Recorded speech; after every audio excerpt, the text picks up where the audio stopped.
Captain Alina Hayes stands frozen on the bridge of the Earth exploration vessel Resilience as klaxons blare and emergency lights bathe the crew in crimson. One moment they were cruising through FTL space on humanity's third deep space expedition. The next, violently ejected back to normal space by something their sensors can't explain. Through the view screen, the impossible unfolds. Two massive alien armadas locked in a devastating battle. Energy weapons carving destruction across the void. Stealth protocols engaged, Captain. Lieutenant Rodriguez announces, his voice steady despite the sweat beading on his forehead. But these energy signatures, I've never seen anything like them. Our shields won't stand up to a single hit from those weapons. The Resilience wasn't built for this. Its sleek hull houses laboratories and sensor arrays, not weapon systems.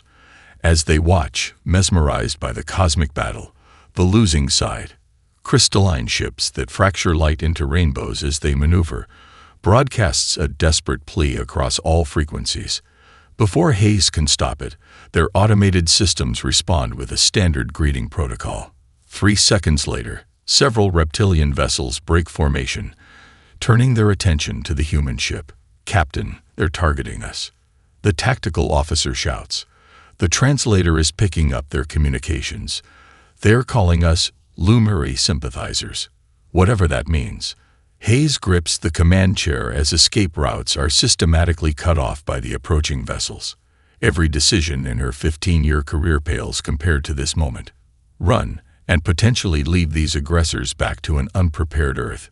Stand and fight with improvised defenses against technology centuries beyond human development. Either way, humanity's peaceful expansion into the stars ends today. Evasive pattern Delta. Hayes orders, her mind racing through possibilities. Cut power to non-essential systems. Divert everything to engines and our aft shield. The Resilience lurches as it accelerates away from the approaching Drakari vessels. Science Officer Lynn stumbles against her console, catching herself as the inertial dampeners struggle to compensate. Captain, I've been analyzing their weapons signatures, Lynn says, fingers flying over her display. Their energy weapons operate on a modulated frequency. If we could determine the pattern, we might be able to anticipate their firing sequence. Hayes finishes. Do it. On the tactical display, 3 predatory ships peel away from the main battle, accelerating with impossible speed. Their hulls bristle with weapon ports that pulse with gathering energy. They're faster than us, Commander Reeves says quietly beside her, by a significant margin. Hayes nods grimly. Communications, broadcast on all frequencies, make it clear we're not combatants. Already tried, Captain. The communications officer responds. They're not responding. Wait, I'm detecting an energy buildup. They're preparing to fire. The deck shudders violently as the first energy beam grazes their shields. Warning lights cascade across every console. Shield integrity at 42% from a single glancing hit, Rodriguez reports, voice tight with controlled panic. Hayes makes her decision. Helm, change course, heading 227 Mark 38. Captain, the navigator looks up in shock. That's directly toward the star's coronal boundary. Exactly. Their ships are larger, less maneuverable. And according to these readings, they use some form of crystalline technology in their engines that might be vulnerable to stellar radiation. Lynn looks up from her console. It's a desperate gamble. We're in a desperate situation. Hayes replies, staring at the approaching Drakari ships. And sometimes the only way to survive against superior force is to do the one thing they'd never expect. She taps her comm panel. All hands, prepare for proximity alert. We're going to scrape the sun. We need weapons we don't have and time we don't have. Captain Hayes announces over the shipwide comm, her voice echoing through corridors where scientists and researchers, not soldiers, now prepare for battle. In engineering, Chief Engineer Raj Patel hunches over a disassembled sample collection array, muttering calculations as his fingers fly across exposed circuitry. His reputation for brilliant but wildly unorthodox solutions had nearly gotten him expelled from NASA Academy. Now it might be humanity's only hope. Conventional thinking will get us all killed, Patel tells his astonished team as he tears apart a multi-million-dollar stellar cartography device. Their shields are tuned for known weapons. We're going to hit them with the unknown. Throughout the ship, lab equipment becomes instruments of war. Botanists repurpose plant growth accelerators into radiation emitters. Geologists convert mineral analysis tools into shield-penetrating beams. The ship's AI, nearly overclocks her systems, calculating evasive patterns that no organic pilot would attempt. Their targeting systems predict logical evasion. Ariel explains, her holographic face flickering with strain. I'm not being logical. When the first massive Drakari destroyer moves to capture position, Hayes gives the command no human captain has ever given before. All scientific divisions, fire at will. What happens next stuns both sides of the conflict. The repurposed equipment bypasses the Drakari shields completely. Frequencies they never thought to defend against, energy patterns their battle computers can't categorize. A geological sampling beam designed to analyze asteroid cores slices through their propulsion system. Botanical accelerators cause critical organic components in their life support to grow uncontrollably. As the crippled destroyer drifts powerless, the Resilience slips between the stunned Drakari formations. Behind them, communications chatter spikes across both fleets as a new phrase enters galactic lexicon: human ingenuity, already being spoken with equal parts fear and respect. The bridge of the Resilience erupts in cheers as they break free of the immediate Drakari pursuit, but Hayes's voice cuts through the celebration. Damage report, she demands, wiping blood from a cut on her forehead. Engine 3 is completely offline, Rodriguez replies, his console flickering. Hull breaches on decks 4 through 7. Emergency containment holding. Our makeshift weapons systems are, well, they're fried, Captain. One-shot wonders. Dr. Eliza Sharma, the ship's exobiologist, rushes onto the bridge. Captain, you need to see this. She transfers data to the main view screen. Biological readings from the disabled Drakari vessel. Their ship systems are partially organic. The radiation from our botanical accelerators didn't just damage their equipment, it's spreading through their biological components like a cancer. Hayes stares at the readings. Are you saying we accidentally created the bioweapon?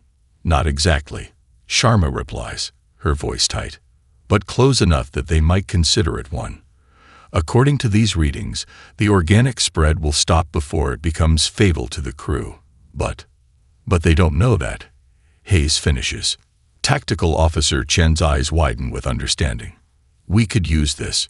Make them believe we deployed a deliberate bioweapon. That would violate every ethical protocol. Dr. Sharma begins. And potentially save us. Hayes interrupts. If they believe we're willing to use biological warfare, they might give us the space we need. Patel's voice comes through the comm. Captain, I've been analyzing their communication frequencies. If we broadcast on their emergency channels, make it sound like we're offering an antidote. They'd have to listen. Hayes nods. Do it. As the transmission is prepared, Hayes stares at the tactical display, showing the Drakari fleet regrouping. Her expression hardens with the weight of the decision. They're crossing lines no human exploration vessel was ever meant to cross. Weaponizing scientific equipment, threatening biological warfare, manipulating an alien species through fear. Dr. Sharma, Hayes says quietly, start working on that antidote anyway, just in case they call our bluff. The exobiologist nods grimly. Already on it. Across the disabled Drakari vessel, panic spreads as biological components throughout the ship mutate unpredictably. When the transmission from the strange human vessel arrives, promising a solution to the spreading contamination, the commander has no choice but to listen. The Resilience limps through the protective energy field surrounding the Lumeri sanctuary moon, hull scorched and systems failing.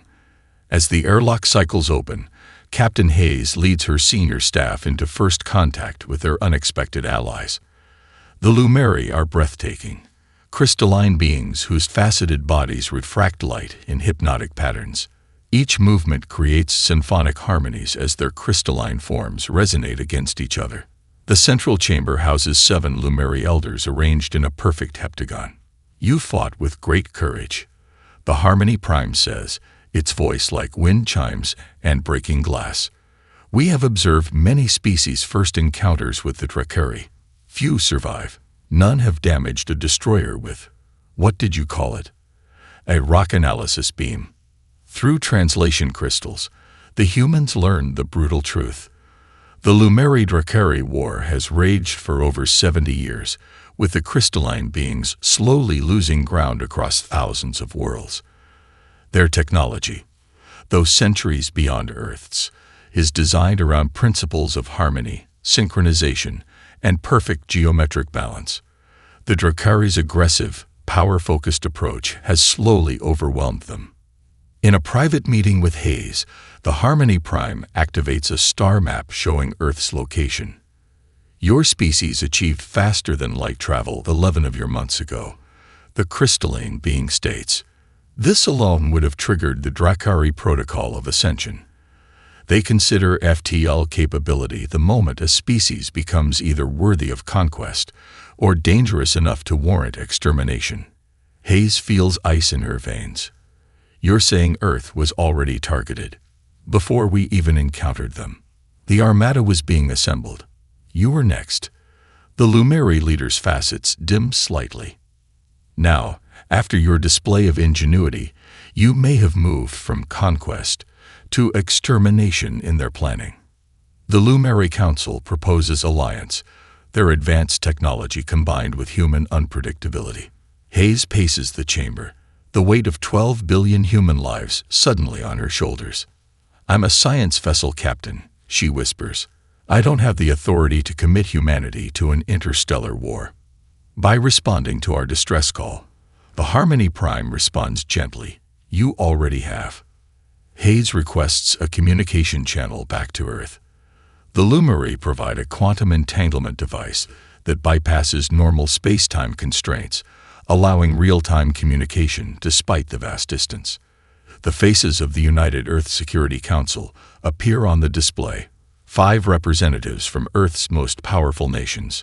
Hayes delivers her report in measured tones, outlining the situation while hidden cameras throughout the Lumeri facility transmit visual confirmation.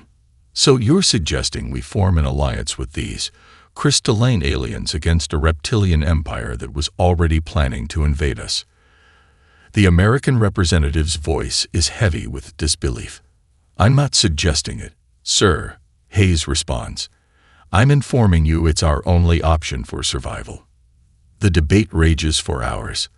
The Chinese representative advocates immediate retreat and fortification of Earth. The Russian delegation suggests preemptive strikes against Drakari outposts. The European Union calls for further diplomatic attempts. Finally, the Indian representative speaks, her voice cutting through the cacophony.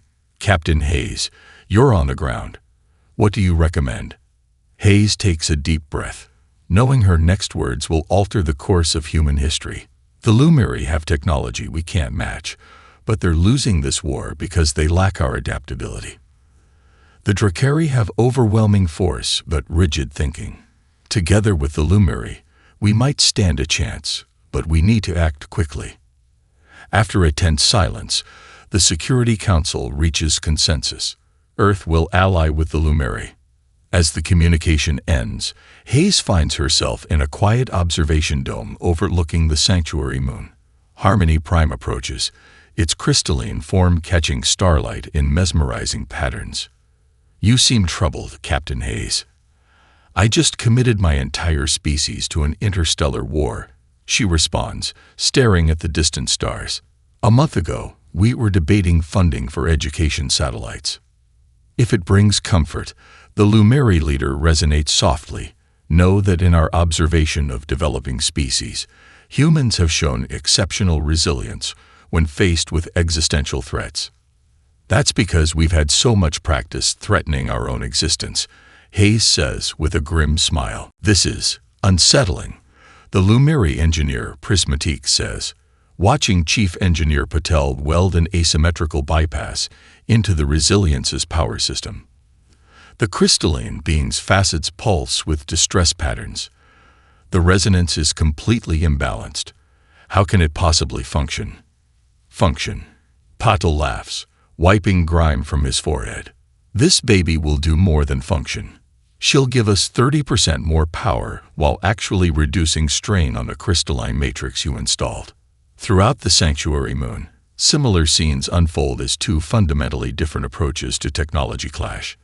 The Lumeri, who spend decades perfecting symmetrical, harmonious systems, watch in horror as humans implement quick fixes, redundant backups, and solutions that prioritize effectiveness over elegance.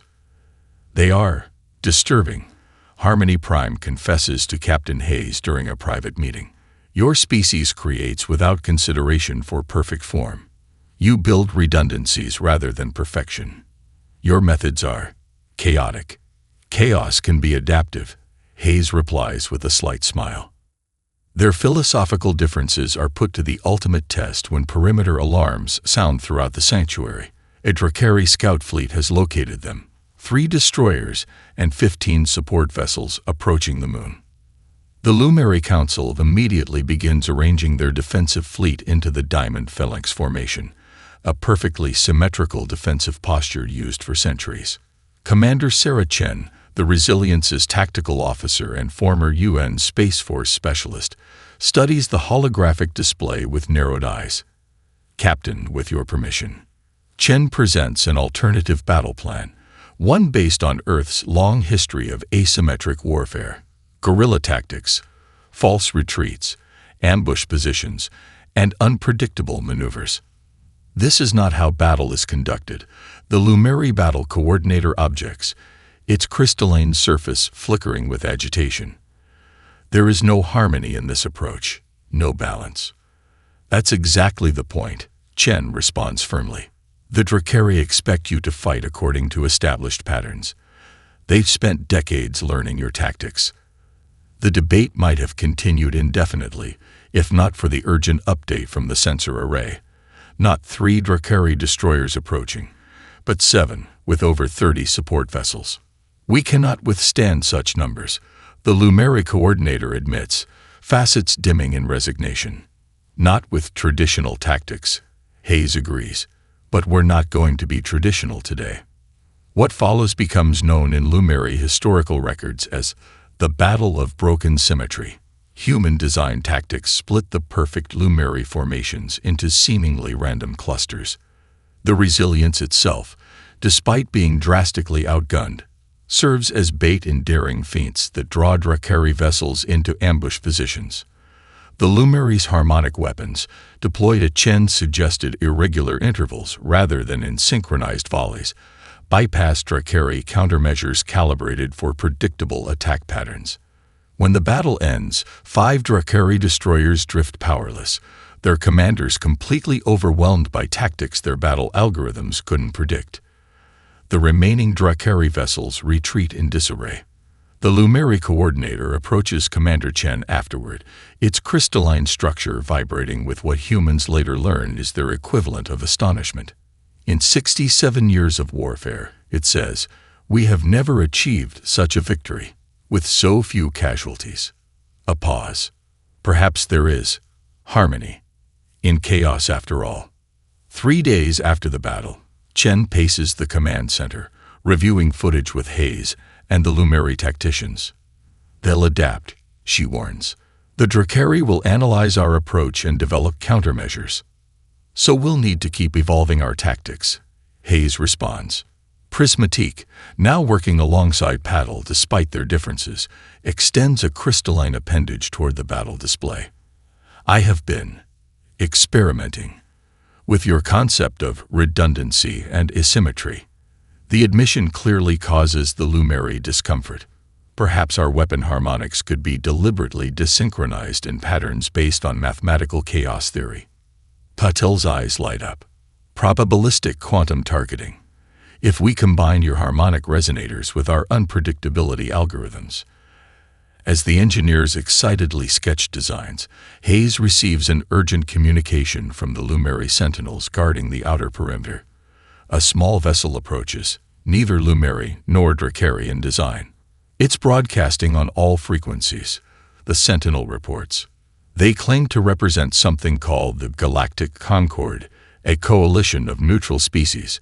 They're requesting emergency diplomatic contact. Hayes exchanges glances with the Lumeri Prime.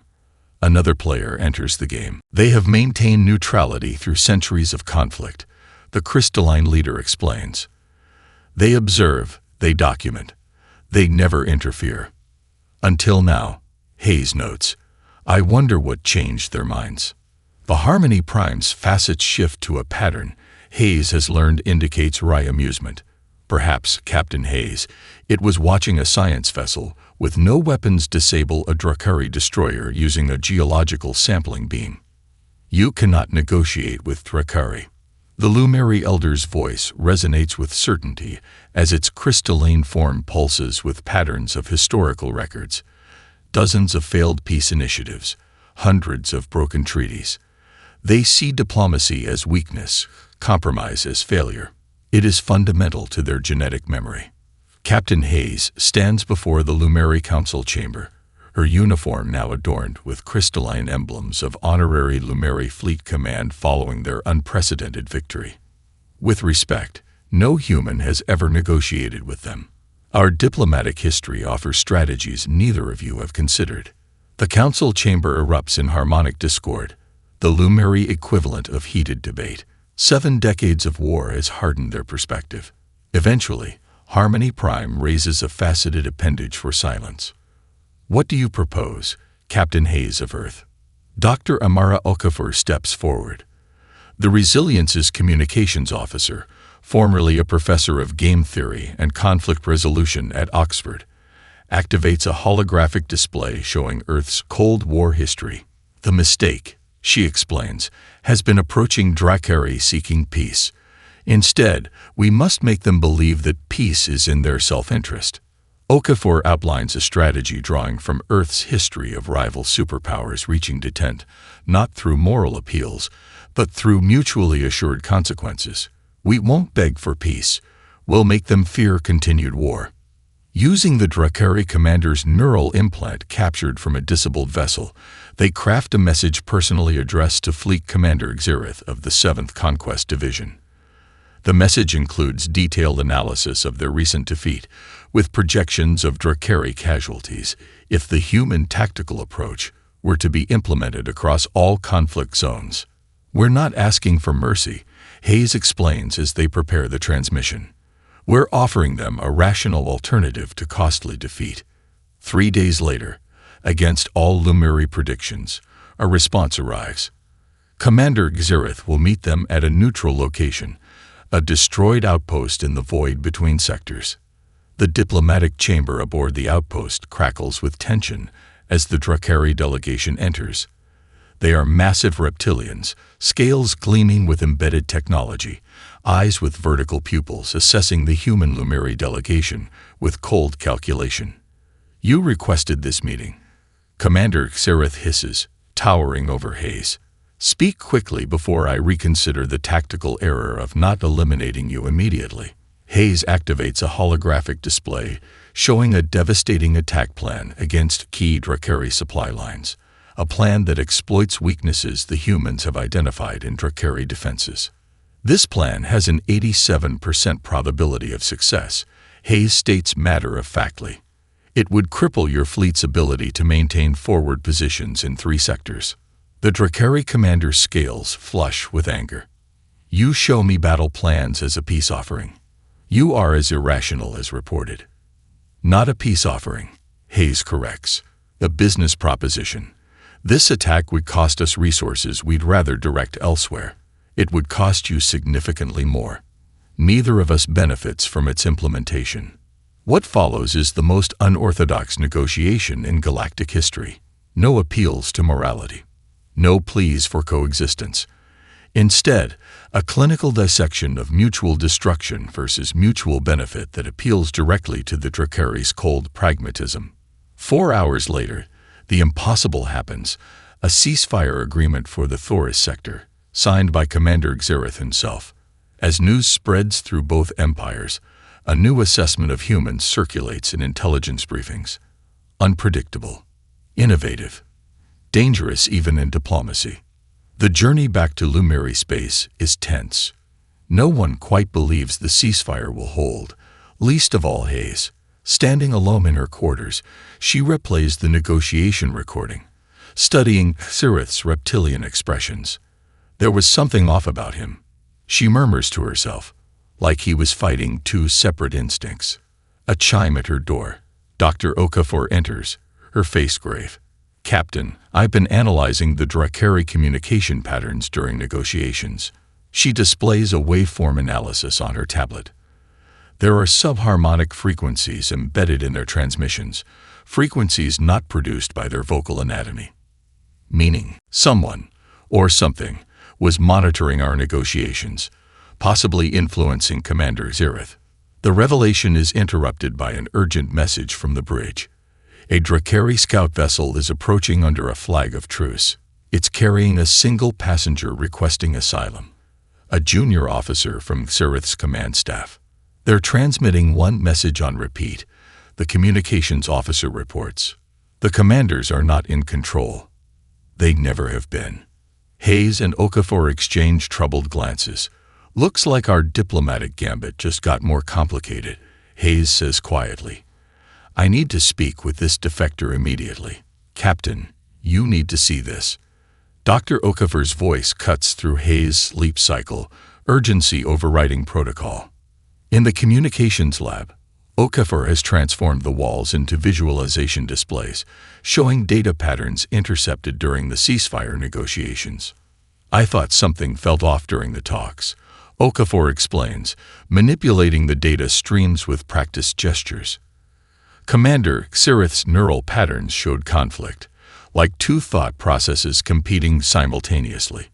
The displays show encoded transmissions flowing between Drakkari High Command and mysterious coordinates in uncharted space. Buried within the encrypted data, subtle command structures targeting the brain chemistry of Drakkari leadership. They're being manipulated, Hayes whispers, the implications staggering. By whom? That's where it gets interesting. Okafor overlays the signal pattern with ancient Lumeri records. The signature matches fragmentary records of a species believed extinct for millennia, the Void Architects. The Lumeri historical archives describe the Void Architects as ancient beings who evolved beyond physical form, masters of consciousness manipulation who disappeared after a cataclysmic war 50,000 years ago. Supposedly extinct, but the evidence suggests otherwise. When presented with the findings, several mid-level Drakkari officers from Commander Xerath's staff request secret communication. The ceasefire has created just enough breathing room for doubt to creep into their rigidly hierarchical society. The High Command would execute us for this meeting, Sub-Commander Thraxis says, scales flat against his skull in the universal reptilian sign of submission. But some of us have noticed inconsistencies, decisions that contradict our own strategic interests, orders that seem to come from nowhere. A daring plan forms. Captain Hayes and a small infiltration team, Dr. Okafor, Commander Chen, and Chief Patel will board the Drakkari flagship during a scheduled diplomatic exchange. The rebel Drakkari officers will guide them to the central command nexus, where all communications flow from High Command. The infiltration nearly ends in disaster when an unexpected security sweep forces the team to hide in a maintenance duct. As they wait in the cramped space, surrounded by hissing pipes carrying superheated plasma, Hayes notices something odd about Patel's eyes. Chief, are you all right? Patel blinks rapidly, shaking his head. There's pressure, like someone pushing against my thoughts, trying to make me afraid of you all. The realization strikes Hayes instantly. The Void Architect influence. It affects the Drakkari, but it's trying to affect us too. When they finally reached the command nexus, they discovered a horrifying truth.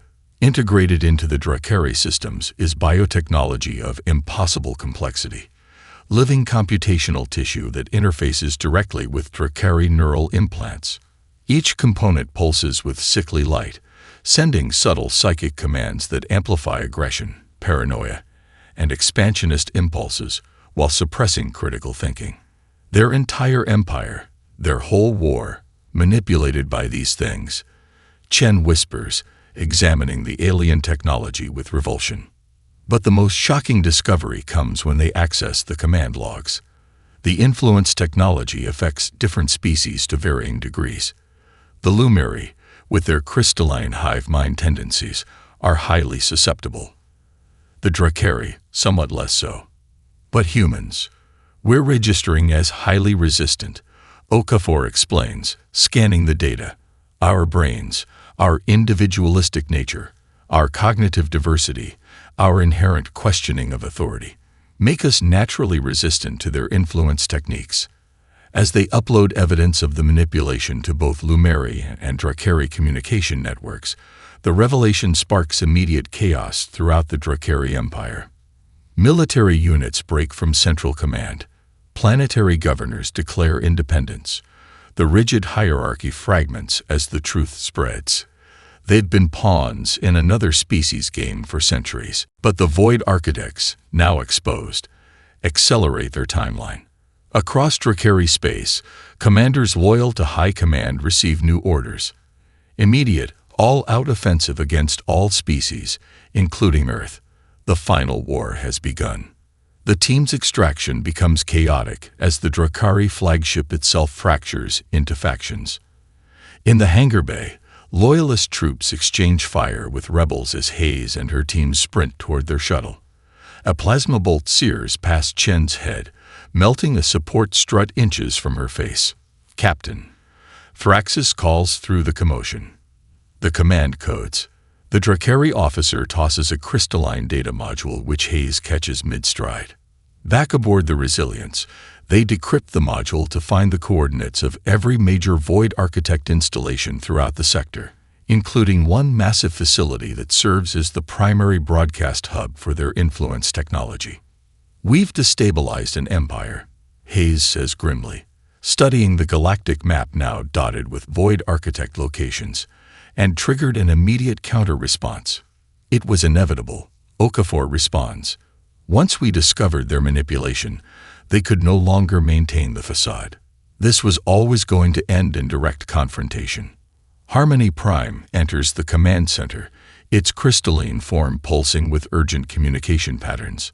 Our long-range sensors detect massive fleet movements throughout Drakari space. They're consolidating forces at key strategic points. Preparing for a final push, Chen translates. "We need to share this intelligence with Earth immediately," Hayes decides, "and with the Galactic Concord. If the Void Architects have been manipulating the Drakari, they've likely been influencing other species as well." Patel, who has been running simulations on the Void Architect technology, looks up with a troubled expression. "Captain, I've been analyzing these broadcast patterns. The psychic influence, it's not just affecting military decisions." "What do you mean?" "It's affecting culture, religion, scientific development, subtly steering the evolution of entire civilizations for millennia." He projects a model showing the cascading effects across multiple species. "This isn't just about this war. It's about freedom of thought for all sentient life." The War Council aboard the Lumeri flagship Harmonic Convergence falls silent as Captain Hayes outlines her plan. The holographic display shows their target, a massive station hidden within the Crimson Nebula, origin point of the Void Architect control signals. "This is suicide," the Drakari rebel commander Thraxis states flatly, clawed hand slashing through the hologram. The station is surrounded by automated defenses and psychic barriers that drive crews insane before they can approach firing range. 3 previous attempts by our most hardened veterans ended with them turning their weapons on themselves. The Lumeri battle coordinator agrees, crystalline form pulsing with patterns of grave concern. The psychic pressure increases exponentially with proximity. No organic mind can withstand it.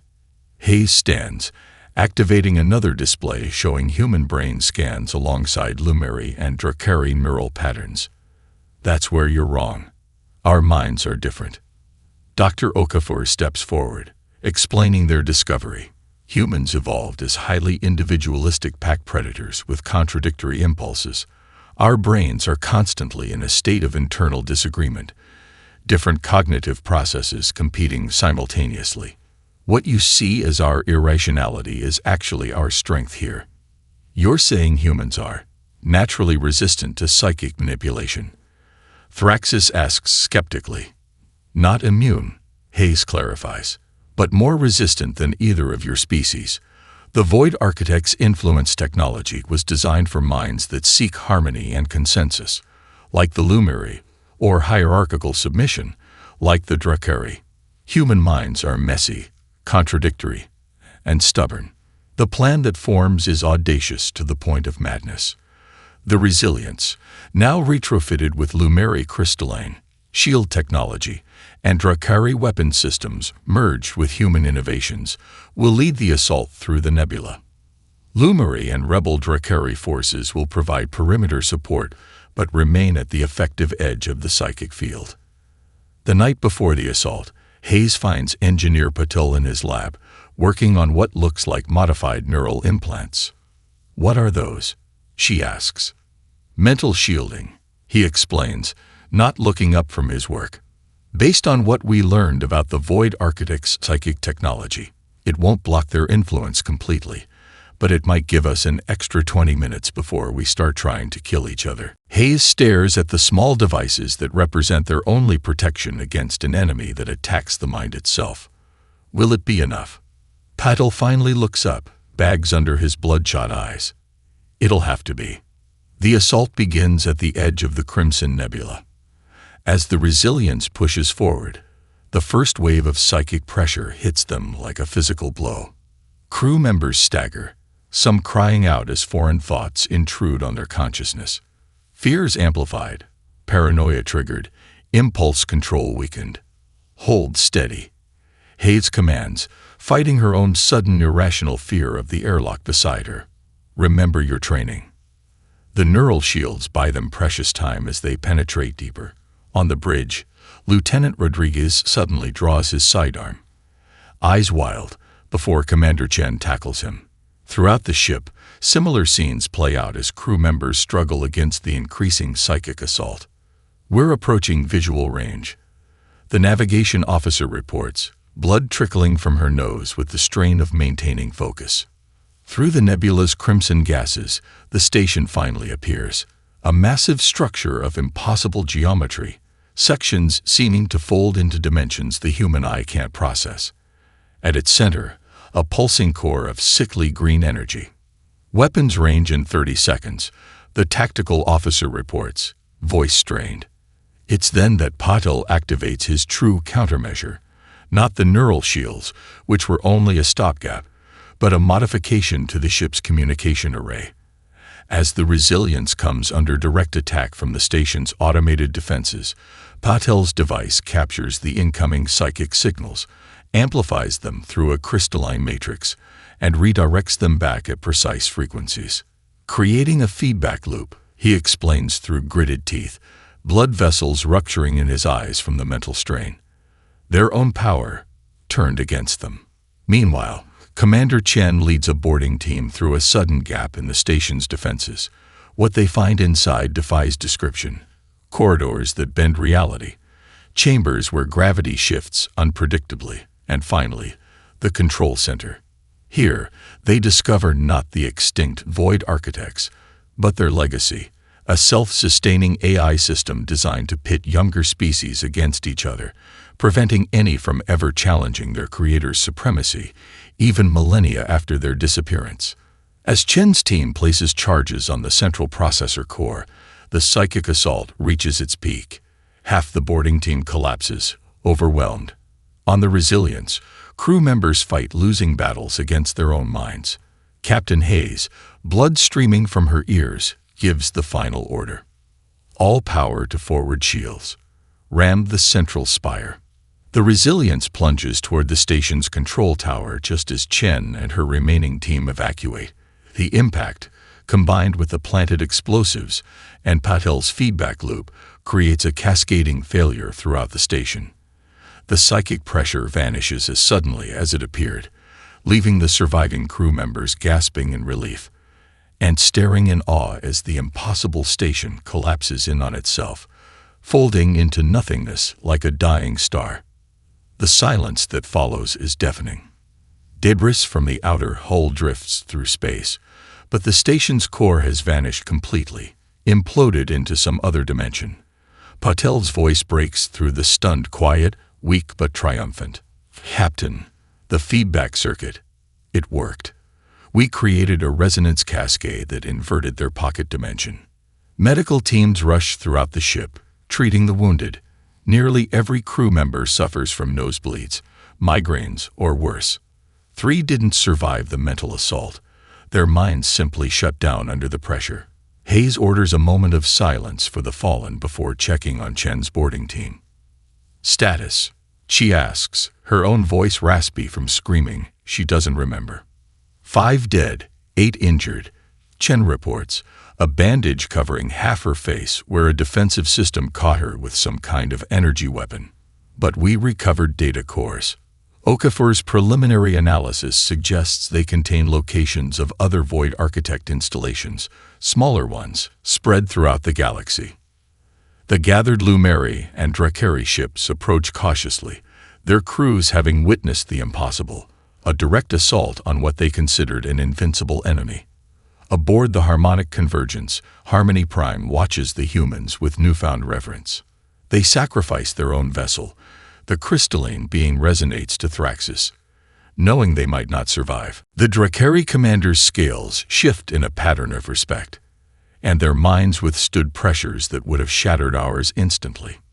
Not without cost, Harmony Prime notes, observing the Resilience through viewing crystals. Its hull breached in dozens of places, emergency fields barely containing atmosphere, rescue operations underway. Nevertheless, Thraxis responds, they accomplished what neither of our species could in centuries. In the medical bay of the Resilience, Dr. Sharma works tirelessly to treat the mental trauma suffered by the crew. The Void Architect influence has left psychic scars, nightmares, personality shifts, memory gaps. Some may never fully recover. Was it worth it? Hayes asks softly as Sharma treats her cerebral hemorrhaging. "You destroyed the primary control node," the doctor replies. "According to the Lumeri, dozens of species across the galaxy will wake from centuries of subtle manipulation. I'd say that's worth almost any price." Hayes closes her eyes, feeling the ship shudder around her. The Resilience living up to its name despite catastrophic damage. Now we just need to survive long enough to finish the job. Captain Alina Hayes stands at the observation deck of the battered but intact Resilience, watching a phenomenon no one expected. Throughout Drakari space, ships are powering down weapon systems. On thousands of worlds across dozens of sectors, the fighting simply stops. It's like waking from a nightmare. Sub-Commander Thraxis explains when his cruiser rendezvouses with the Resilience. The reptilian officer's scales have taken on a vibrant hue unseen in Drakari for generations. Many of our kind report the same sensation, as if a fog has lifted from our minds. Impulses we took for granted as natural are revealed as foreign manipulations. The Lumeri experience similar awakenings, their crystalline forms resonating with new harmonic patterns as centuries of subtle influence fade. Both civilizations face profound identity crises. How much of their culture, their beliefs, their very selves were authentic, and how much were engineered by the Void Architects. The Resilience returns to Earth 6 months later, escorted by a diplomatic flotilla representing both former enemies and newly contacted species. Hayes stands before the United Earth Security Council, her uniform now bearing the scars of battle and emblems from a dozen alien civilizations. "Humanity has been thrust onto the galactic stage centuries before we were prepared," she explains to the assembled leaders. But our very inexperience, our messy, contradictory minds, proved to be our greatest strength. The council chamber falls silent as Hayes activates a holographic display showing the full extent of Void Architect manipulation throughout the galaxy. Thousands of control nodes influencing hundreds of species for millennia. We've destroyed the primary hub, she continues, but dozens of secondary installations remain active. The task of dismantling this network will define interstellar relations for generations. Earth's reception to the alien delegations is cautious but optimistic. Public opinion ranges from excitement to fear as humans process the reality that they are far from alone in the universe, and that their minds are uniquely resistant to the manipulation that has shaped galactic history. In the months that follow, the foundations of the Trilateral Council form: Earth, the Lumeri Harmonics, and the reformed Drakari Confederation, as equal partners despite vast technological disparities. Humanity's role is clear. While the older species provide technology and knowledge, humans contribute their cognitive diversity and resistance to manipulation. Ambassadors from dozens of previously unknown species arrive on Earth, each sharing similar stories of awakening after the destruction of the Void Architect hub. Many seek to study human neural patterns, hoping to develop defenses against remaining psychic-influenced technologies. 1 year after the battle at the Crimson Nebula, Hayes stands on the launch platform of New Geneva Spaceport as the first purpose-built human diplomatic vessel prepares for departure. The Defiance, sister ship to the still-being-repaired Resilience, represents humanity's first deliberate step into galactic politics. You realize the irony. Commander Chen says beside her, now bearing the insignia of the newly formed Trilateral Defense Force. Our species spent millennia dreaming of first contact, imagining we'd be the primitive newcomers begging for scraps of advanced technology. Instead, they need us more than we need them. Hayes finishes with a wry smile. Not for our technology, but for our stubborn, chaotic minds. Dr. Okafor approaches, carrying a data tablet with the latest reports from the Joint Research Initiative. The Lumeri crystalline matrices combined with Drakari biological computing and human neural pattern recognition have yielded a breakthrough, she announces excitedly. We've developed a scanner that can detect remaining Void Architect influence with 92% accuracy. Hayes watches as diplomats, scientists, and security personnel board the Defiance, humans working alongside former enemies with a shared purpose. What happens when we've eliminated all the Void Architect installations? Chen asks quietly. When the galaxy is truly free for the first time in recorded history. Then we face the greatest challenge of all, Hayes responds, learning to cooperate without the convenient excuse of external manipulation. The observation platform falls silent as the Defiance initiates launch procedures. Below them, in the civilian concourse, crowds of humans gather to witness humanity's next step into a universe that has been forever changed by the unplanned intervention of a single exploration vessel. Hayes feels the weight of the quantum communicator in her pocket, her direct line to the Trilateral Council, where she now represents Earth's interests. She had never aspired to diplomacy, never wanted to be anything more than a science vessel captain exploring strange new worlds. Yet here she stands, the reluctant architect of a new galactic order. Captain, a Lumeri diplomat approaches, its crystalline form vibrating with ceremonial patterns. The Concord representatives wish to meet with you before departure. They're proposing an expedition to what they believe is the Void Architect's home system. Another mission. Hayes raises an eyebrow. They insist on human leadership, the Lumeri explains. After what your kind accomplished at the Crimson Nebula, there is consensus that humans possess unique qualities essential for such an undertaking. As the Defiance rises gracefully into the atmosphere, Hayes contemplates the journey ahead, not just for this ship, but for her species.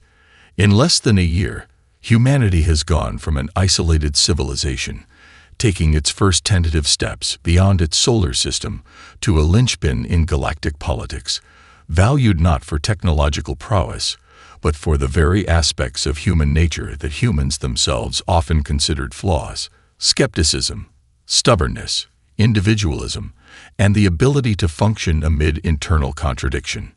Tell the Concord I'll meet with them, Hayes decides. But first, I need to call my mother. I promised I'd be home for her birthday. And if there's one thing these past months have taught me, it's that we shouldn't lose what makes us human, even as we help reshape the stars. It's like waking from a nightmare. Sub-Commander Thraxis explains when his cruiser rendezvouses with the Resilience. The reptilian,